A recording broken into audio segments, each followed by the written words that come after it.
Hey guys, Stoge here, and today I'm bringing you some gameplay from Modern Warfare 3 and Battlefield 3, and this video was recorded using the brand new Elgato Game Capture HD.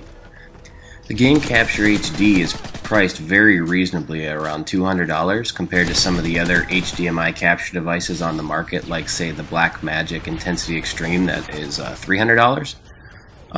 I personally have tried both devices, and I think the Elgato excels in what it's designed to do, which is capturing gameplay and recording it on your computer for playback on something like YouTube. You'll notice on the Elgato in the picture-in-picture there, the HDMI in and the AV in on one side. The HDMI in is for Xbox 360 and the AV in is how the PS3 works through the thing. And on the other side there's an HDMI out and there's a USB out. Now the HDMI out just goes to your TV and the USB out just goes to your computer. Now I thought you guys would also be interested in seeing a size comparison to a popular device you're probably familiar with. So here is the size of the Elgato compared to the iPhone, and you'll notice that the Elgato is actually a very small device. It's also extremely lightweight. There's no battery or anything in it like, say, an iPhone, so it doesn't weigh very much, which makes it very nice to have and extremely portable. Now the way the Elgato works is that it lets the HDMI signal pass through the device and then pass through the USB onto your computer. It's important to note that you cannot record HDCP content, which is high-def copyright content. It will not pass through your device and will ask you to unplug or reconfigure HDMI so that the signal will pass through. It also records 720p and 1080i. It outputs an H.264 HD files or MPEG-4 video files, and they're compressed to about 2 to 3 megabytes per second, which is perfect size to be working with on your computer. They're not overly big, so they don't bog down your computer, but they're big enough that you get the HD quality and the detail in your videos you want. Now compare this to something like the Blackmagic Intensity Extreme that records uncompressed video. That uncompressed video will bog down your computer, and you would have to have a supercomputer to be able to record without dropping every other frame, which, if you know anything about recording and posting on YouTube and stuff, you just can't have that. It'll make your gameplay look extremely choppy and bad. Now that's the device, but that's only part of the equation. The other part of the equation is the software you use on your computer to actually capture the footage. The Elgato comes with the Elgato Game Capture HD software, and you can use this on Mac or Windows. The number one feature of this software is the new flashback feature.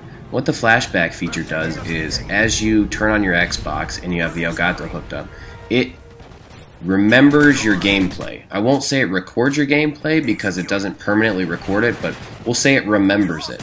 So while you're playing, if you get a clip that you think, oh man, I'd love to have that for my next montage or something, you just go back 60 seconds or however long down the timeline where the clip happened, you hit record, and it will record that as its own clip within your computer. Now, you can turn on the device and start recording from the first moment you play, but if you're like me, you don't want to look through 3 hours of gameplay to just get the clips that you want. So as you're playing, you can just drag that slide back and forth, select the moments you want, record them, and then go back to playing your game.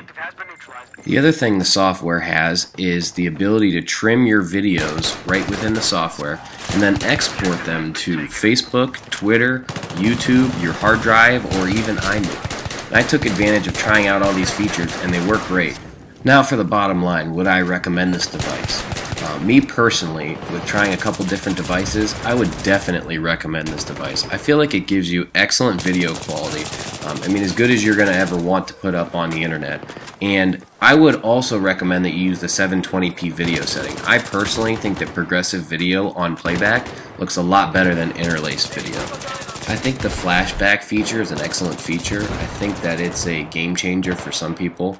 If you're like me and you just don't have time to look through 3 hours of video for those clips that were good, and you can sit there and play your game and then just maybe reach over and hit your computer when you get a good clip, I think it's an excellent thing to have. I also noticed that this did not hurt my computer performance at all. I'm running the 17-inch MacBook Pro from early 2011, and I was able to be on Battlelog and COD Elite, record video, and play the game, and there was no performance loss features on my computer. The other thing I liked about this was after you select a clip and export it to, say, your hard drive or iMovie, you can delete the original file right off your computer, so you don't have this big massive file, you just have the clip left over that you wanted. There were a couple downsides, I thought, to the device, and one was that if you want to record live commentary of your gameplay, say, so that you can hear the tactical decisions you and your team are talking about while playing the gameplay, your voice does not come through in the chat. Only your buddy's voices come through in the chat, which is kind of weird. So you have to do like a separate mixer and mic setup to get that whole system to work. Another slight downside is that you can't use your computer screen as a monitor to play on. You still have to look at the TV because there's about a 2-second delay in the feed from what's on the Xbox to what comes through on your computer screen. Overall, guys, I would highly recommend this device if you're interested at all in capturing footage for review or for doing commentaries and putting up on YouTube. This is a great device, and if you're looking for devices for the future, this HDMI is it. So I would highly recommend it. If you guys have any questions or want to know any more about the device, leave a comment below, and I'd be glad to start a dialogue with you and answer them. Thanks for watching, guys. You can follow me at StogeP on Twitter and subscribe to me at Stoge2002 on YouTube.